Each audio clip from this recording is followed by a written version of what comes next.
Pernah nggak kamu hidup sama seseorang yang awalnya kamu kira cinta sejati, tapi ternyata cuma numpang hidup di punggungmu? Di saat kamu kerja keras banting tulang, dia malah sibuk menghitung berapa yang bisa dia ambil dari hasil keringatmu. Inilah kisah seorang istri yang diam-diam mengubah suaminya dari raja di rumah jadi orang yang akhirnya berlutut di hadapan kenyataan. Selamat datang di Jejak Cerita. Sebelum kita mulai kisah ini, jangan lupa tekan tombol subscribe dan nyalakan loncengnya. Karena di sini, setiap cerita bukan cuma kisah, tapi cermin yang bisa memantulkan kehidupan kita sendiri. Hari itu Jumat sore, saat notifikasi dari aplikasi gaji muncul di ponselku. Namaku Rani. Aku duduk di pojok meja kerja, menarik nafas panjang. Uang yang kutunggu sebulan penuh akhirnya masuk. Tapi entah kenapa bukannya lega, aku malah merasa sesak. Karena aku tahu, dalam beberapa jam ke depan, uang itu bukan lagi milikku. Seperti sudah diatur takdir, pesan dari Bagas langsung masuk. Udah gajian kan? Ibu butuh kiriman buat bayar listrik rumah. Tidak ada terima kasih, tidak ada kamu capek nggak kerja terus. Hanya tuntutan yang terdengar seperti perintah. Aku memandangi layar ponsel sambil merenung.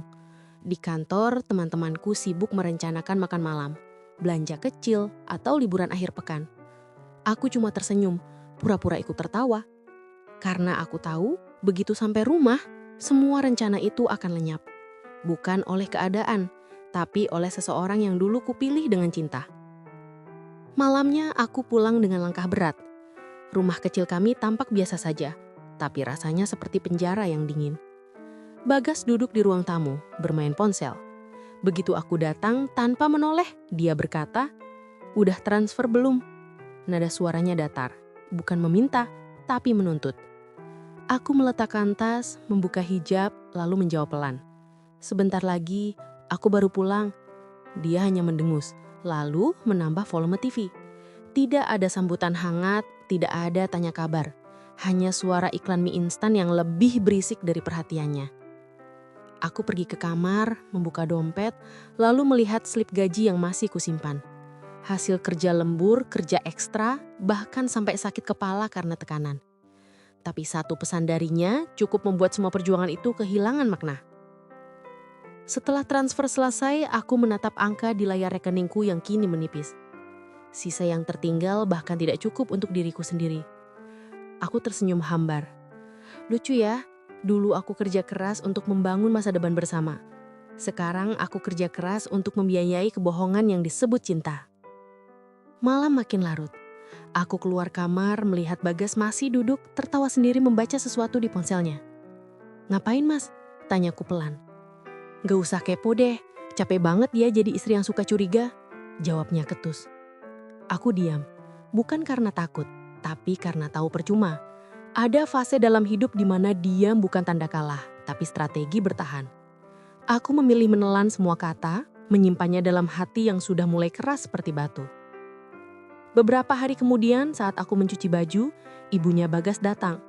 Wajahnya dingin, suaranya menusuk.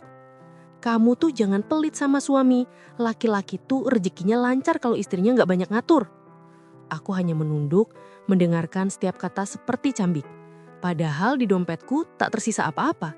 Tapi siapa yang peduli? Bagas selalu benar di mata ibunya. Setelah beliau pulang, aku masuk kamar mandi dan menangis dalam diam.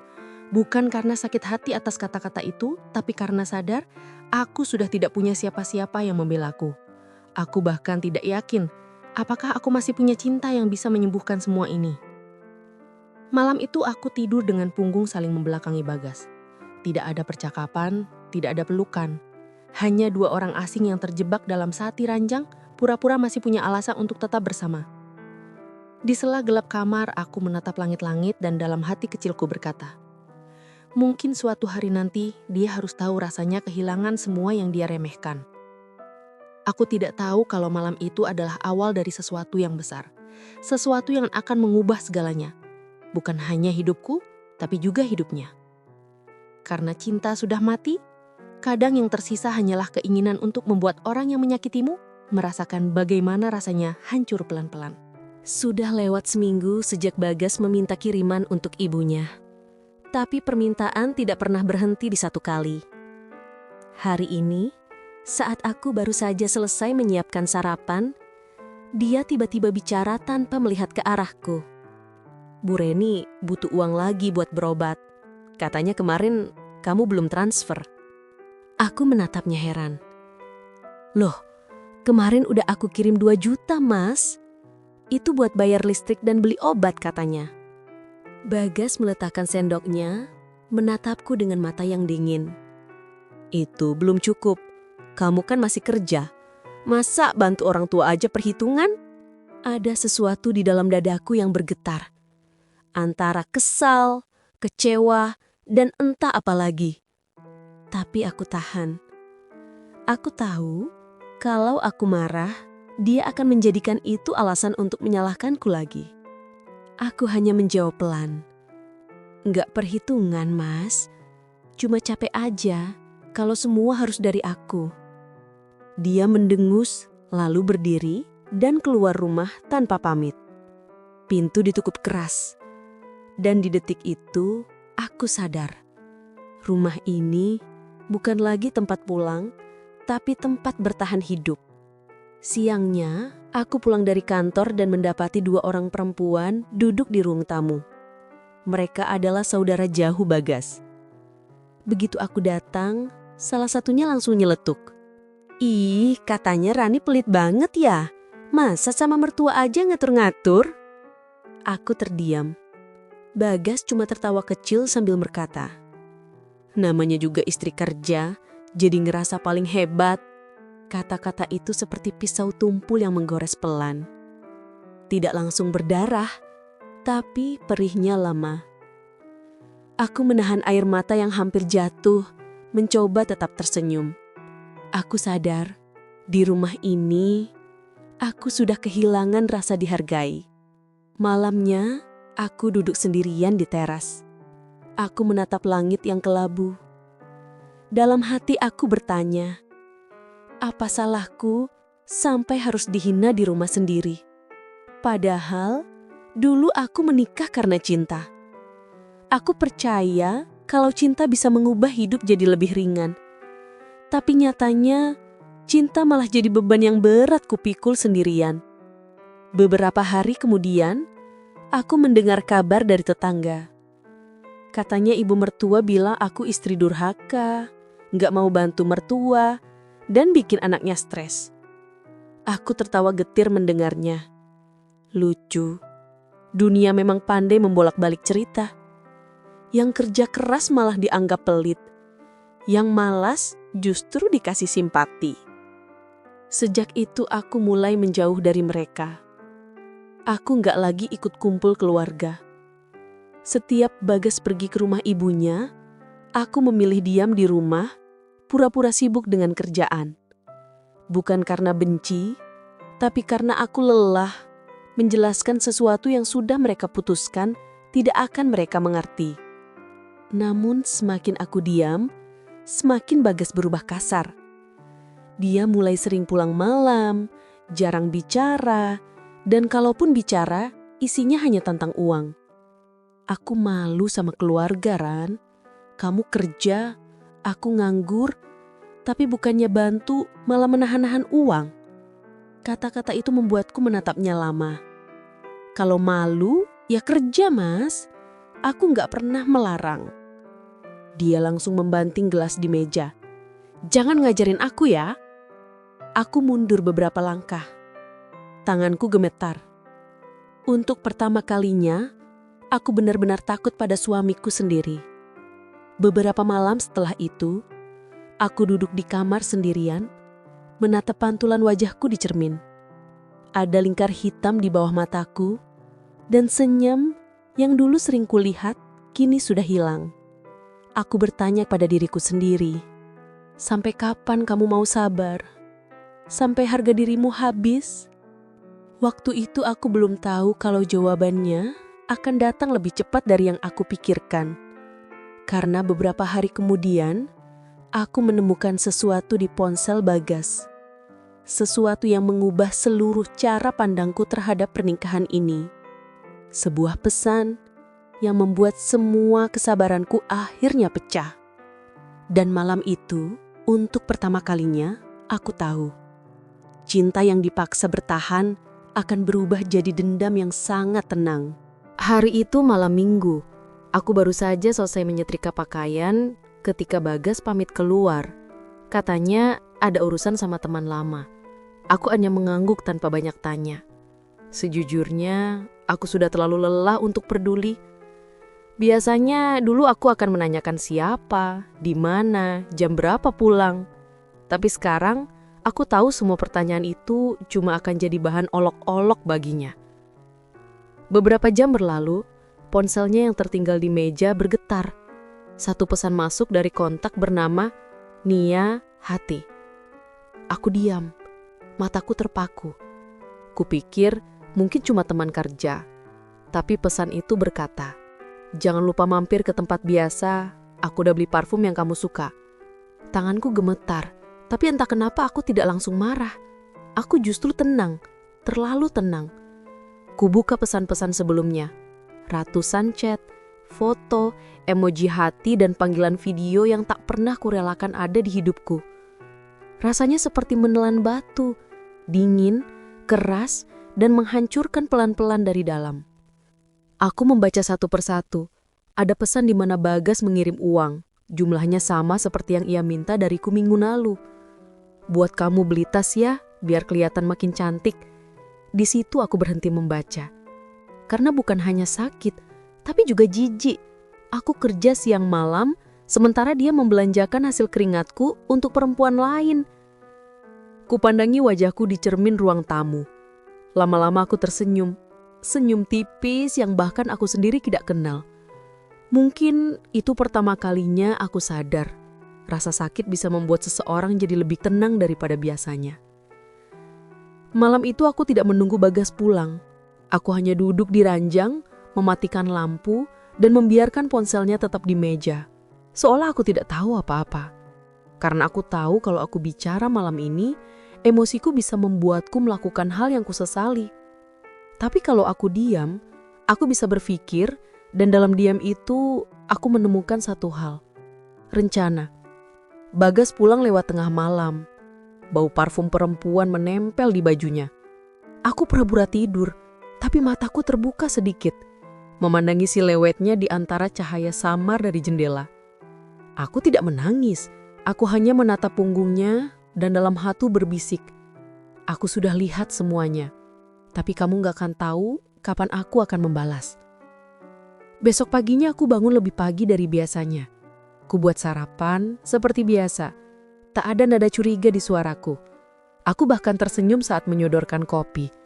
"Mas, kopinya?" Bagas tersenyum kecil. Tidak tahu bahwa di depannya duduk seseorang yang baru saja mati dari dalam. Aku pergi kerja seperti biasa. Tapi hari itu aku mulai melakukan hal-hal kecil yang tidak pernah kulakukan sebelumnya. Aku membuka rekening baru. Aku memindahkan sebagian gajiku ke sana diam-diam. Aku juga mulai menulis pengeluaran di buku kecil. Setiap rupiah yang keluar, setiap alasan yang ia berikan. Aku tidak lagi istri yang naif. Aku sedang mempersiapkan perhitungan. Malam itu, saat ia tidur, aku menatap wajahnya lama-lama. Dulu aku cinta mati. Sekarang aku hanya ingin melihat bagaimana rasanya dia kehilangan semuanya. Seperti aku yang kehilangan harga diriku. Tapi aku tidak ingin membuatnya menderita dengan teriak atau air mata. Aku ingin melakukannya dengan diam. Karena diamku kini bukan tanda pasrah, tapi peringatan sebelum badai. Beberapa hari kemudian, aku mulai menolak ketika dia minta uang tambahan. "Maaf mas, bulan ini banyak pengeluaran." Dia menatapku kesal. "Tapi kan buat ibu." Aku hanya tersenyum, menatapnya tenang. "Ya udah, kalau penting mas kerja lagi, aku udah cukup capek." Dia membanting sendok, menggerutu, tapi aku tetap diam. Dalam diam itu, aku seperti sedang menonton seseorang menggali lubang untuk dirinya sendiri. Malam-malam berikutnya, Bagas semakin jarang pulang. Aku tidak mencarinya, tidak menanyakan kabar, tidak menangis.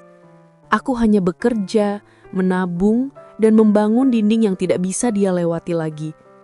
Karena bagi seorang istri yang sudah kehilangan kepercayaan, Tidak ada rasa paling tenang selain melihat suaminya sibuk menghancurkan dirinya sendiri, sementara ia hanya duduk dan menunggu waktu.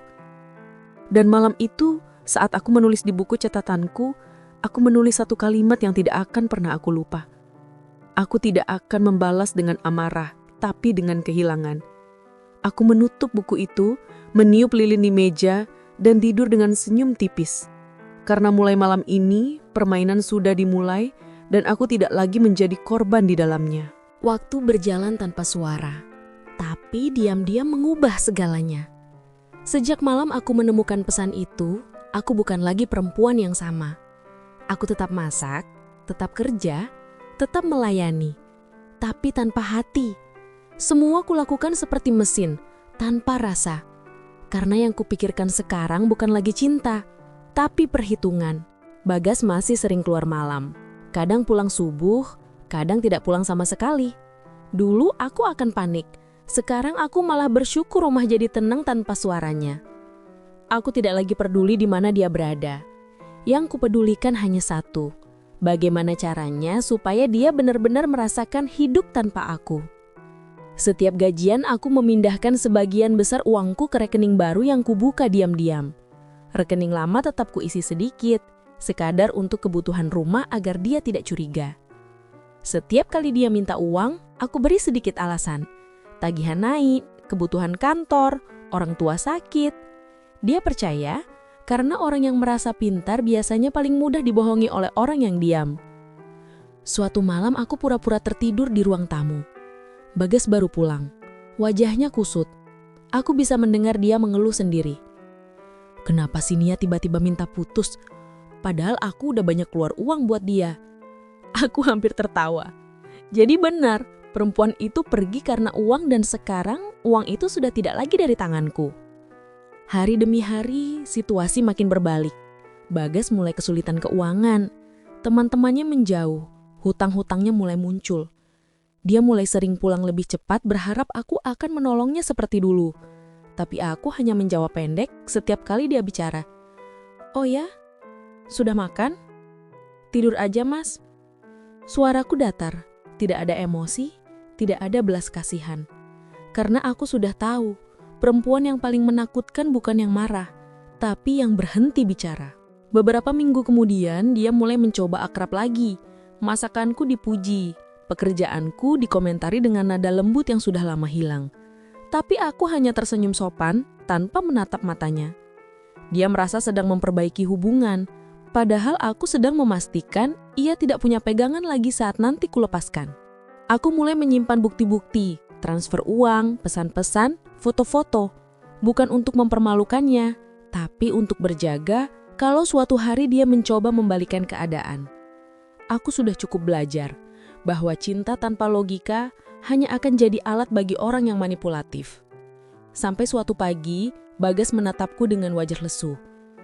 Ran, aku boleh pinjam uang nggak? Cuma buat nutup dulu, nanti aku ganti.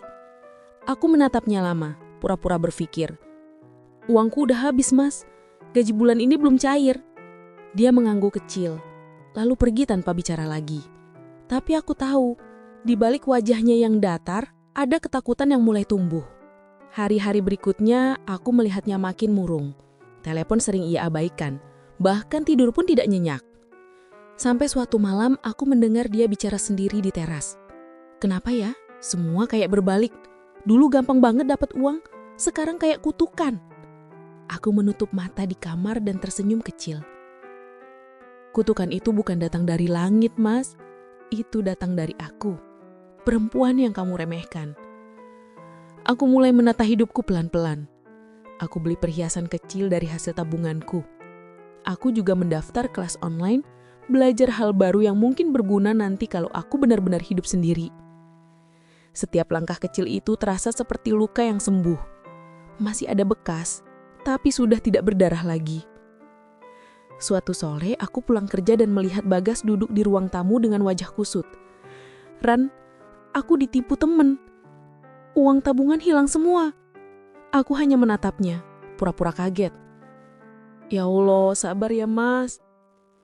Padahal dalam hati aku berkata, akhirnya kamu tahu rasanya kehilangan sesuatu yang kamu anggap akan selalu ada.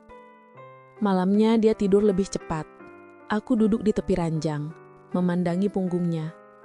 Lelaki yang dulu begitu percaya diri, kini tampak kecil dan rapuh. Aku tidak senang melihatnya menderita, tapi aku lega. Karena untuk pertama kalinya, hidup memberikan pelajaran yang tak bisa aku berikan lewat kata-kata. Dan malam itu sebelum tidur, aku menulis satu kalimat lagi di buku catatanku. Aku tidak perlu membalas dengan kekerasan.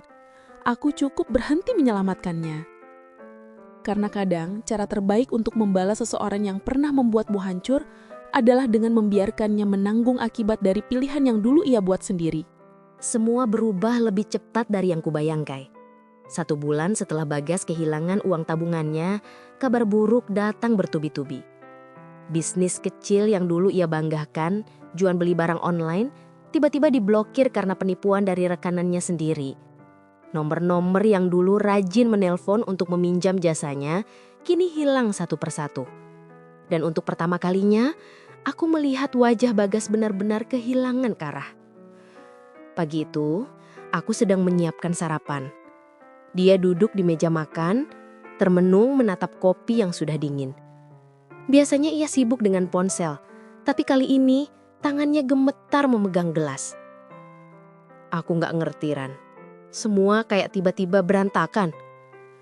Aku menatapnya datar. Ya mungkin waktunya, Mas. Dulu kamu sibuk ngatur aku, sekarang biar hidup yang ngatur kamu. Dia mengangkat wajah, menatapku, tapi tidak bicara. Entah karena sadar atau karena terlalu lelah untuk membantah. Aku tidak pernah berniat menyakiti, tapi juga tidak ingin lagi menyelamatkan. Beberapa hari kemudian, debt collector datang ke rumah. Aku masih ingat betul suara mereka mengetuk pintu dengan keras. Wajah Bagas pucat saat mereka menyebut namanya. Aku berdiri di belakang, menatap semuanya tanpa berkata apa-apa. Rasanya aneh, melihat orang yang dulu begitu sombong, kini tak berdaya bahkan untuk menjelaskan dirinya sendiri. Setelah mereka pergi, Bagas menatapku seolah mencari simpati. Ran, aku gak tahu harus gimana. Tolong bantu aku sekali ini aja. Aku menarik nafas panjang, lalu berkata pelan. Dulu aku minta tolong, kamu cuma bilang aku lebay. Sekarang, kamu tahu rasanya minta tolong ke orang yang udah capek kan? Dia terdiam lama. Tidak marah, tidak juga memohon. Mungkin di kepalanya, baru sekarang semua potongan hidup itu mulai tersambung. Hari-hari berikutnya, Bagas makin jarang bicara. Ponselnya sepi. Pekerjaan tidak ada. Uang yang tersisa tinggal beberapa lembar. Dan untuk pertama kalinya, aku melihatnya benar-benar lapar. Ia makan seadanya, kadang cuma nasi dan sambal, tanpa lauk. Dulu aku yang sering begitu, diam-diam menahan lapar karena harus mengutamakan kebutuhannya. Sekarang dunia membalikkan posisinya dengan cara yang sangat rapi. Suatu sore, aku pulang kerja dan melihatnya duduk di teras dengan mata kosong. Aku hanya lewat tanpa menyapa. Tapi saat aku hendak masuk rumah, dia tiba-tiba berkata, Ran, kamu gak kasihan sama aku? Aku berhenti sejenak, menoleh. Kasihan, Mas. Tapi rasa kasihan itu udah kalah sama rasa lega. Dia menunduk. Kata-kata itu membuat udara di antara kami hening lama. Hening yang tidak lagi canggung, tapi penuh jarak yang tidak mungkin disatukan lagi. Malamnya, aku mendengar teleponnya berdering. Dia mengangkat cepat. Lalu terdengar suara dari seberang. Aku tidak bisa dengar jelas. Tapi satu nama terucap. Nia. Nada suaranya memelas. Tolong jangan tinggalin aku sekarang. Aku menutup pintu kamar pelan, menahan tawa getir. Perempuan yang dulu ia bela mati-matian, kini bahkan tidak mau menjawab pesannya dengan baik. Karma rupanya, punya cara bicara yang sangat lembut tapi mematikan. Beberapa minggu berlalu, Bagas mulai sakit-sakitan. Stres katanya. Aku percaya. Karena tidak ada yang lebih menyakitkan daripada kehilangan harga diri di hadapan orang yang dulu pernah kamu remehkan. Aku tetap merawatnya. Tapi bukan karena cinta. Aku hanya tidak ingin dibilang sejahat kamu dulu. Pagi-pagi aku menyiapkan bubur untuknya. Mas, makan dulu. Obatnya nanti habis ini. Dia hanya mengangguk pelan, menatapku dengan mata yang sayu. "Terima kasih, Ran." Aku tersenyum kecil. "Jangan salah paham, Mas. Aku bantu bukan karena sayang. Aku cuma gak mau dibilang sejahat kamu dulu." Sejak saat itu, dia jarang bicara lagi. Mungkin sadar bahwa yang paling menyakitkan bukan ditinggalkan, tapi disayangi tanpa cinta. Hari berganti minggu. Aku tetap kerja, tetap tersenyum, tapi kali ini tanpa beban. Sementara Bagas makin tenggelam dalam rasa bersalahnya sendiri. Setiap malam aku melihatnya termenung di teras, menatap gelap seolah menunggu keajaiban yang tidak akan datang. Dan malam itu, aku menulis lagi di buku catatanku. Dulu aku pikir aku kalah karena diam, tapi ternyata diamku sedang menunggu waktunya dunia berbalik. Karena hidup pada akhirnya akan selalu memberi kesempatan bagi orang yang disakiti untuk melihat yang menyakiti perlahan jatuh di tempat yang sama. Sudah hampir 2 bulan sejak hidup Bagas benar-benar terbalik. Rumah yang dulu penuh dengan suaranya kini berubah sunyi. Tak ada lagi musik keras. Tak ada aroma parfum mahal yang dulu selalu dia semprotkan di setiap sudut rumah. Yang tersisa hanya suara kipas angin tua dan nafas berat dari seorang lelaki yang kehilangan pegangan hidup. Aku masih tinggal di rumah itu, tapi rasanya seperti hidup bersama bayangan masa lalu. Setiap kali kulihat Bagas berjalan dari kamar ke ruang tamu, langkahnya lambat, tanpa semangat. Dulu dia suka memerintah. Sekarang dia bahkan kesulitan menyuruh dirinya sendiri untuk sekedar mandi. Aku melihatnya bukan dengan rasa kasihan, tapi dengan rasa jenah yang aneh. Campuran antara puas dan iba. Suatu malam, dia tiba-tiba mengetuk pintu kamarku. Suaranya pelan, nyaris tak terdengar. "Ran, boleh aku bicara sebentar?" Aku membuka pintu, berdiri di ambang, menatapnya tanpa ekspresi. Dia terlihat lebih tua dari usianya. Mata cekung, rambut acak-acakan. "Apa ada, Mas?" tanyaku datar. "Aku cuma mau minta maaf," katanya pelan. "Aku sadar, aku banyak salah sama kamu." Kalimat itu seharusnya membuatku lega, tapi entah kenapa justru terasa kosong. Minta maafnya untuk apa? Untuk semua hari aku dianggap remeh? Atau untuk saat kamu milih perempuan lain? Dia diam. Mungkin karena dia tahu tidak ada jawaban yang bisa memperbaiki apapun. "Ran, aku gak tahu harus mulai dari mana. Aku kehilangan semuanya. Kerjaan, teman, bahkan diriku sendiri." Aku menatapnya lama. Kata-kata itu seperti tamparan yang sudah lama tertunda. Sejak malam itu, Bagas mulai jadi sosok yang aneh.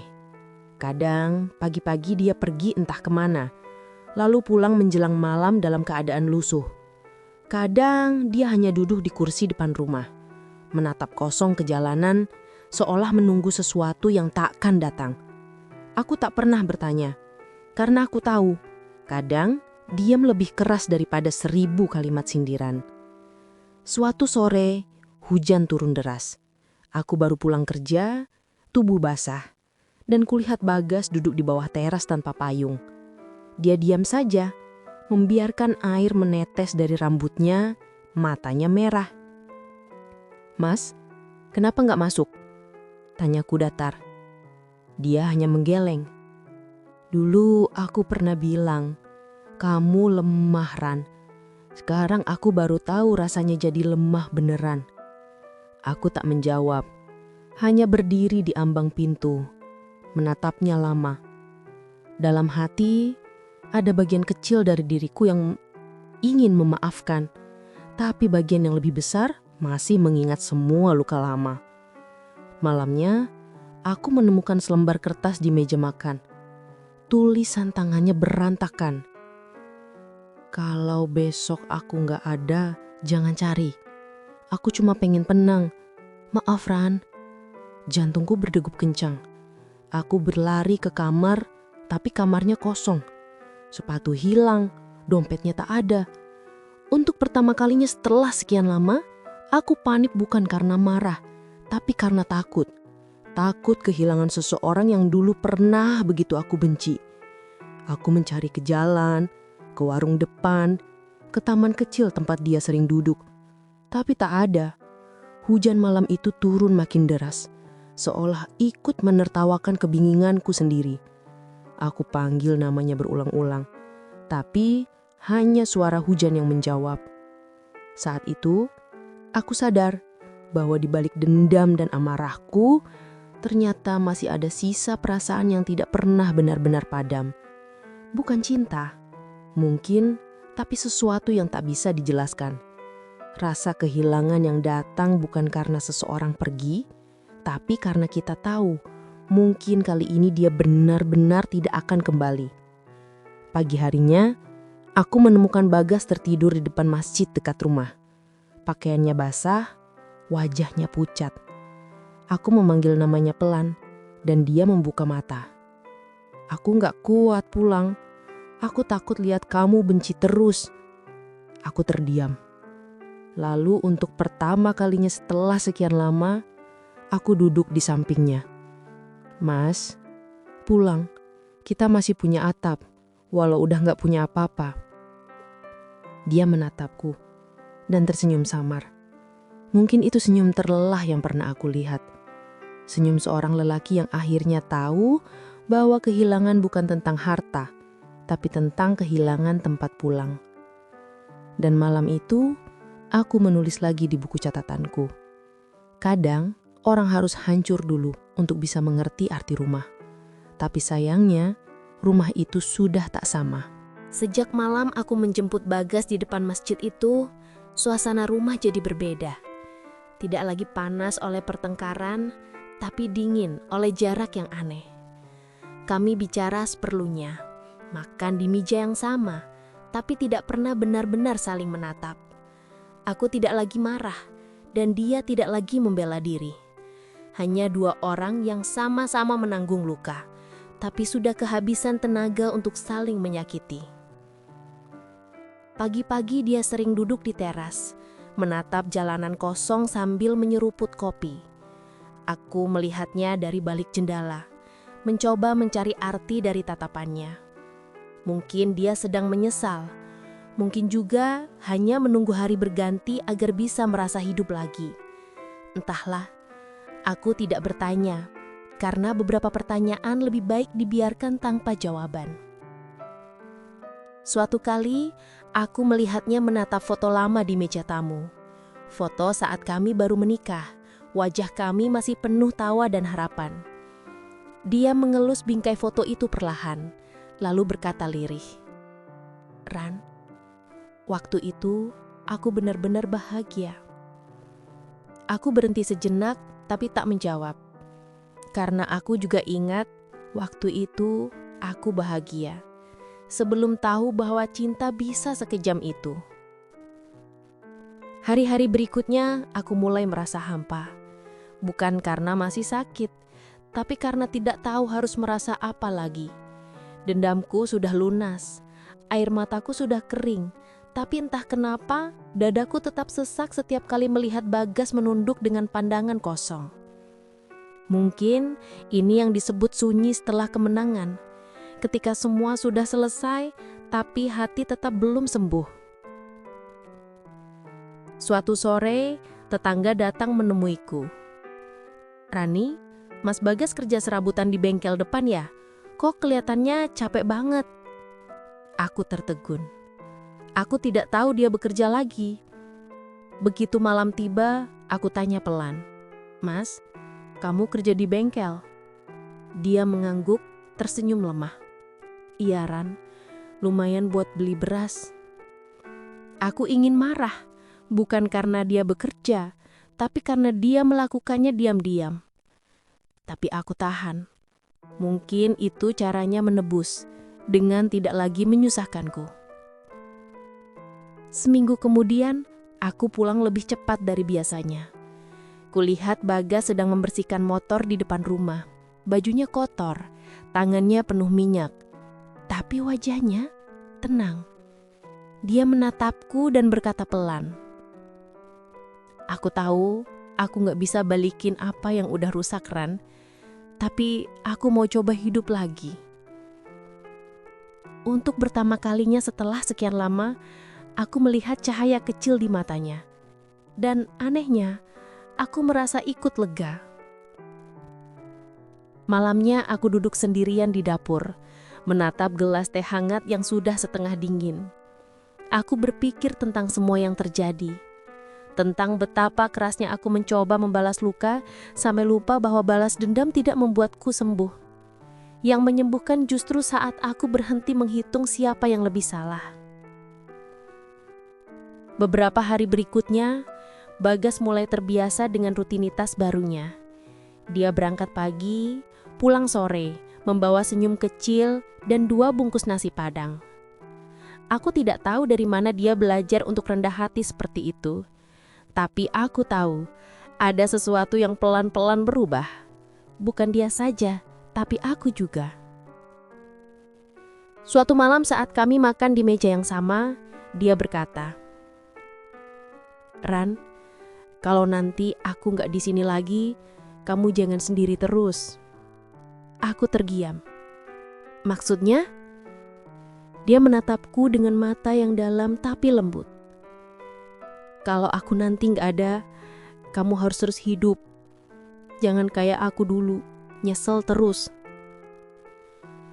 Kata-katanya seperti kabut, samar, tapi terasa berat. Aku tidak tahu kenapa, tapi malam itu ada firasat aneh yang tak bisa aku jelaskan.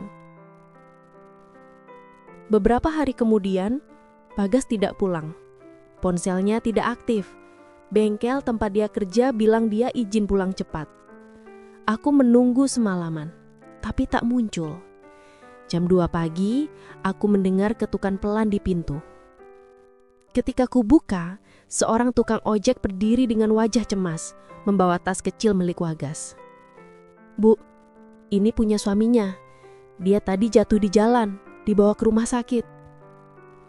Aku berlari tanpa pikir panjang, meninggalkan rumah dalam keadaan berantakan.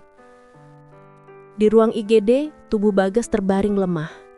Wajahnya pucat tapi masih sadar. Dia menatapku, bibirnya bergerak pelan. "Maaf, Ran." Aku menggenggam tangannya. "Udah, Mas, gak usah ngomong apa-apa." Dia senyum samar. Dan untuk pertama kalinya aku tidak tahu harus menangis atau tersenyum. Beberapa hari setelah itu, dokter bilang kondisinya mulai membaik. Tapi aku tahu luka di dalam dirinya tidak sesederhana yang bisa disembuhkan dengan obat. Malam itu, aku menulis di buku catatanku lagi. Kadang, bukan orang yang kita maafkan yang butuh dimaafkan, tapi diri kita sendiri yang butuh damai. Dan entah kenapa, setelah menulis itu, aku merasa lebih ringan. Bukan karena semuanya sudah selesai, tapi karena aku akhirnya bisa menerima bahwa tidak semua luka perlu dibalas. Sebagian hanya perlu didiamkan, sampai sunyi itu menyembuhkan. Hari-hari setelah Bagas pulang dari rumah sakit, terasa seperti hidup di antara 2 musim. Tidak sepenuhnya dingin, tapi juga belum hangat. Dia masih sering terdiam lama di ruang tamu, memandangi jendela, sementara aku sibuk di dapur mencoba mengembalikan ritme hidup yang dulu sempat hancur. Kami seperti 2 orang asing yang kebetulan tinggal di alamat yang sama. Bagas mulai banyak diam, bukan karena marah, tapi karena sadar terlalu banyak kata yang tidak perlu lagi diucapkan. Kadang dia hanya berkata singkat, "Terima kasih, Ran, setiap kali aku menyiapkan makan." Aku hanya mengangguk, mencoba tersenyum meski rasanya aneh. Damai, tapi bukan bahagia. Tenang, tapi tetap terasa jauh. Suatu sore saat aku pulang kerja, kulihat dia sedang membaca sesuatu. Kertasnya tampak lusuh, aku mendekat pelan. Ternyata itu surat lamaran kerja. "Mas mau kerja lagi?" tanyaku. Dia tersenyum kecil. "Iya, aku pengen coba lagi, Ran. Aku pengen buktiin kalau aku masih bisa berdiri." Nada suaranya tenang, tapi di matanya ada semangat yang sudah lama hilang. Aku hanya mengangguk. Semoga berhasil, Mas. Itu saja. Tapi entah kenapa kata itu membuat dadaku hangat. Beberapa hari kemudian, dia diterima kerja di sebuah bengkel kecil di pinggir kota. Bukan pekerjaan besar, tapi cukup untuk membuatnya merasa berguna. Setiap pagi dia berangkat dengan wajah lelah, tapi tenang. Dan setiap malam, dia pulang dengan tangan kotor membawa roti kecil untukku. "Buat kamu, Ran, aku tahu kamu suka yang manis," katanya. Aku tersenyum, tapi di dalam hati terasa perih. Karena dulu, saat aku meminta perhatian sekecil itu, dia bahkan tak pernah menoleh. Namun sekarang semua terasa terbalik. Dia yang berusaha, aku yang menjaga jarak. Aku tak tahu apakah ini keadilan atau sekedar giliran. Tapi satu hal yang aku sadari, untuk memaafkan seseorang, kita harus rela kehilangan versi diri kita yang ingin terus membalas. Malam itu kami makan bersama tanpa banyak bicara. Hanya suara sendok dan piring yang beradu. Lalu, tiba-tiba Bagas berkata, "Ran, kalau aku minta izin pergi sebentar, kamu marah nggak?" Aku menatapnya. "Pergi kemana?" Dia menunduk. "Ke kampung. Aku pengen ketemu ibu. Sudah lama aku nggak pulang." Aku terdiam beberapa detik, lalu mengangguk. "Pergilah. Aku nggak akan tahan kamu di sini kalau itu bisa bikin kamu tenang." Keesokan paginya dia berangkat. Tasnya sederhana, hanya membawa pakaian dan sepasang sandal. Sebelum pergi, dia berdiri di depan pintu, menatapku lama. "Ran, makasih udah nggak ninggalin aku waktu aku jatuh." Aku menjawab pelan. "Aku nggak ninggalin, Mas, tapi mungkin aku udah nggak nunggu juga." Dia tersenyum getir lalu melangkah pergi tanpa menoleh lagi. Rumah menjadi sepi, terlalu sepi. Dan di sanalah aku mulai memahami bahwa kedamaian juga punya harga, yaitu kesepian. Aku tidak lagi merasa tertekan, tapi juga tidak merasa hidup. Setiap sudut rumah mengingatkanku pada sisa-sisa masa lalu. Bukan yang buruk, tapi yang tidak akan pernah kembali sama. Beberapa minggu berlalu tanpa kabar dari Bagas. Sampai suatu sore, seorang tetangga mengetuk pintu dan memberikan surat. Tulisan di amplopnya ku kenal, tulisan Bagas. Tanganku bergetar saat membukanya. Isinya hanya satu halaman, tapi setiap kata terasa berat. "Ran, aku baik-baik saja di sini. Ibu sakit, tapi aku berusaha kuat. Aku banyak mikir, mungkin aku terlalu lama menahan penyesalan sampai lupa caranya bahagia. Kalau suatu hari aku bisa tenang lagi, aku akan datang. Tapi kalau tidak, tolong maafkan aku sepenuhnya. Bukan karena aku layak, tapi karena kamu berhak tenang."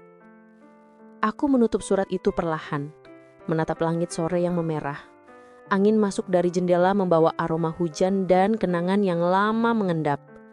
Untuk pertama kalinya, aku menangis bukan karena marah, tapi karena akhirnya mengerti arti melepas. Malam itu aku menulis lagi di buku catatanku. Damai tidak selalu datang dengan senyum. Kadang dia datang dengan kehilangan yang akhirnya kita terima tanpa air mata. Dan di detik itu, aku tahu. Aku sudah tidak lagi hidup di masa lalu. Aku hanya sedang menunggu masa depan yang belum ku kenal. Tapi kali ini, tanpa dendam, tanpa rasa ingin membalas. Sudah 3 bulan sejak surat terakhir dari Bagas datang. Setelah itu, tidak ada kabar apapun. Tidak ada pesan, tidak ada telepon, bahkan tidak ada tanda-tanda dia akan kembali. Awalnya aku pikir dia hanya butuh waktu. Tapi semakin lama, semakin aku merasa waktu itu justru sedang menjauhkan kami pelan-pelan. Setiap malam, aku duduk di ruang tamu, menatap suratnya yang sudah lusuh karena sering kubuka. Tulisan tangannya mulai pudar, tapi maknanya selalu terasa baru. Entah kenapa, setiap kali aku membacanya, ada rasa yang sulit dijelaskan. Seperti percampuran antara kehilangan, penyesalan, dan ketenangan. Seakan-akan kata-kata itu bukan sekedar pesan, tapi sisa dari seseorang yang masih berusaha meminta maaf, bahkan dari jauh.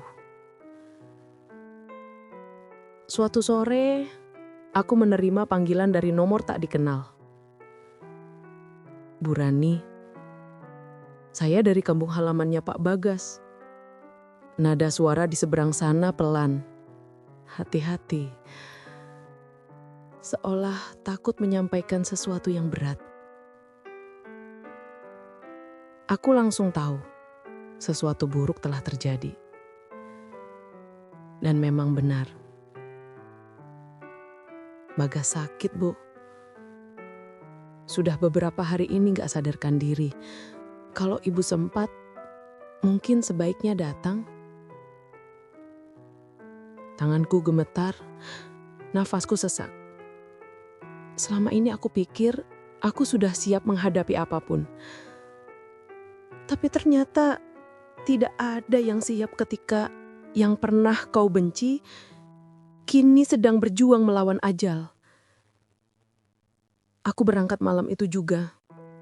Perjalanan ke kampungnya memakan waktu hampir 8 jam. Setiap menit di jalan terasa panjang.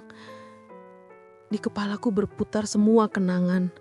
Dari tawa kecil saat baru menikah, pertengkaran pertama, sampai malam-malam saat aku memintanya pulang dari dunia yang tak lagi mengenalku. Dan sekarang, aku kembali mencarinya, tapi bukan untuk bertengkar, untuk berpamitan. Sesampainya di rumah ibunya, aku melihat sosok Bagas terbaring lemah di tempat tidur bambu. Tubuhnya kurus, wajahnya pucat, tapi aku masih bisa mengenali matanya. Mata yang dulu sering penuh amarah, kini hanya tinggal teduh dan pasrah. Ibunya menangis pelan di sampingnya, sementara aku berdiri kaku di pintu, tak tahu harus berkata apa. Aku duduk di sisinya perlahan, memegang tangannya yang dingin. Mas, aku panggil pelan. Dia membuka mata, samar, lalu tersenyum kecil. Ran, kamu datang. Suara itu hampir tak terdengar, tapi cukup untuk membuat air mataku jatuh tanpa bisa kutahan. Kenapa gak bilang kalau sakit? Tanyaku dengan suara bergetar. Dia menggeleng lemah. Aku gak mau kamu susah lagi gara-gara aku. Aku menatapnya lama. Di saat itulah aku sadar, mungkin selama ini aku terlalu sibuk ingin dia menyesal, sampai lupa bahwa manusia juga bisa berubah. Dan Bagas, dia berubah, tapi terlambat. Dia mengeluarkan selembar kertas dari bawah bantalnya, menyodorkannya pelan. Ini surat terakhir Quran, tapi jangan dibaca sekarang. Bacalah nanti kalau kamu sudah siap. Aku menggenggam surat itu erat, mencoba menahan air mata yang terus mengalir. Dia tersenyum tipis lalu menutup mata. Untuk sesaat aku kira dia hanya tidur. Tapi kemudian hening itu terlalu panjang dan dunia seperti berhenti bersuara. Aku tidak menangis histeris, tidak juga berteriak. Aku hanya duduk di sampingnya, menggenggam tangannya yang kini dingin sepenuhnya. Lalu pelan-pelan aku menyadari mungkin beginilah caranya hidup menutup lingkaran. Dengan diam, bukan dengan penyesalan. Beberapa hari setelah pemakamannya, aku membuka surat itu di rumah. Tanganku bergetar. Mataku kabur oleh air mata yang tak bisa kutahan lagi. Tulisan tangannya masih sama, miring, agak berantakan, tapi penuh kejujuran. Rani, kalau kamu baca surat ini, mungkin aku sudah nggak di sana lagi. Aku cuma pengen kamu tahu, aku nyesal bukan karena aku kehilangan kamu, tapi karena aku baru ngerti siapa kamu setelah semua terlambat. Aku berharap kamu bahagia walau tanpaku. Karena kalau cinta itu pernah benar, maka kehilangan pun seharusnya jadi doa, bukan luka. Terima kasih udah bertahan sejauh ini, Ran. Kamu kuat, lebih kuat dari aku.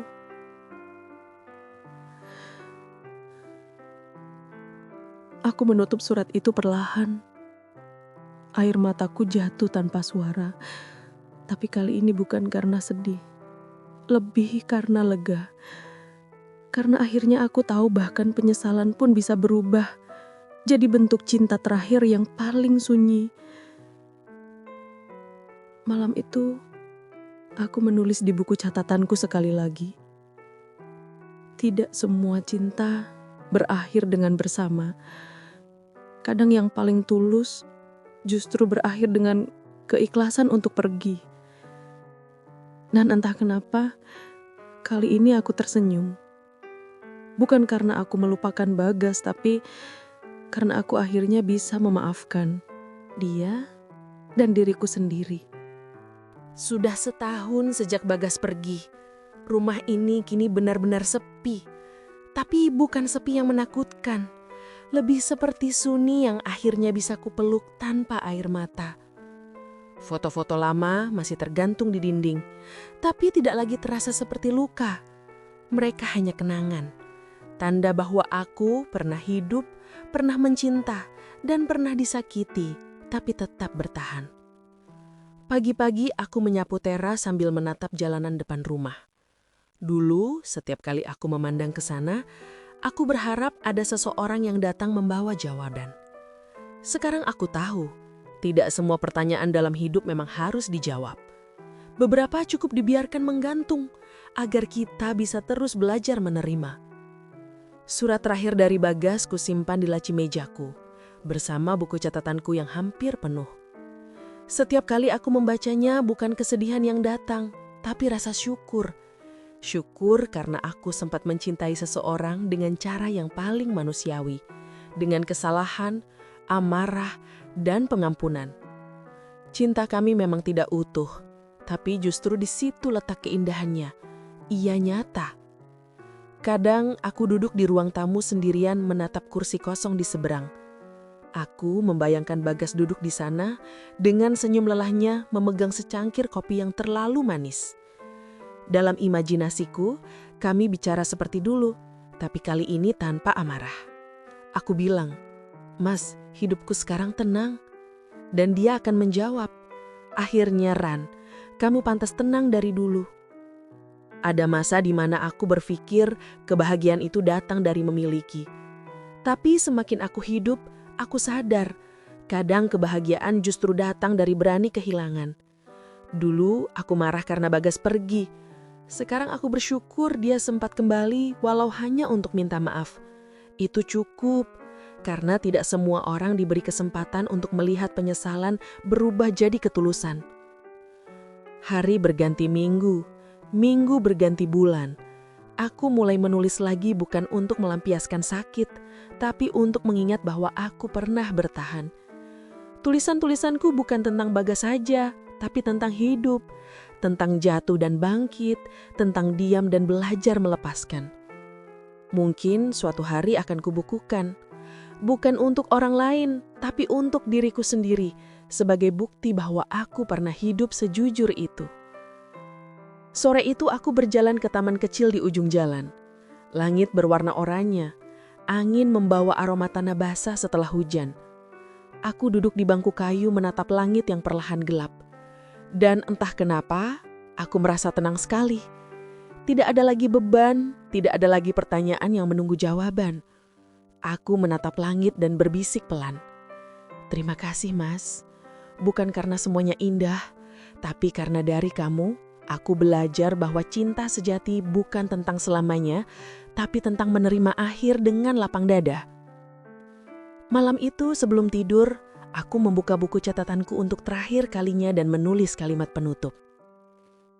Hidup tidak selalu memberi akhir yang sempurna. Tapi setiap luka yang disembuhkan dengan ikhlas selalu meninggalkan arti. Dan arti itulah yang membuat kita tetap hidup meski tanpa siapa-siapa. Lalu aku menutup buku itu perlahan. Tidak lagi dengan air mata. Karena kali ini, aku benar-benar sudah sampai di akhir cerita. Bukan karena kehilangan, tapi karena akhirnya menemukan diriku sendiri.